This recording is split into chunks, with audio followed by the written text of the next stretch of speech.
In this video, we'll learn how to use our AND function. It's mostly used alongside the if statement, which is a conditional statement. In this context, now I want to check for the type and for the speed. So the moment it makes the condition of the type and the speed, it's going to return true. While here it makes just one condition or none of the conditions, is going to return false. So how do you use the AND function? Let's start by saying is equal to AND and hit your tab, right?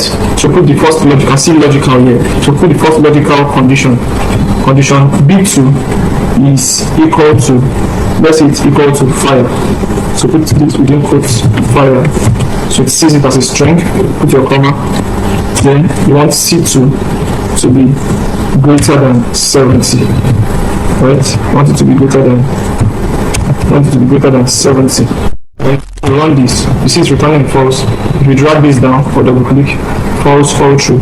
So let's see what if we call, and the reason why it's returning false because none of this type is fire, right? So there's no cell between B2 to B10 and meets with that condition, right? So let's change this to fire.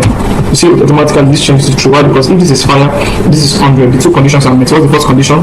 First condition that it should be fire. Second condition that it should be greater than 70. So you see how this conditional statement works. If we change this back to Gary, see that it goes back to false, right? Exactly. So if you also change this to fire, it still would remain as false because it is not greater than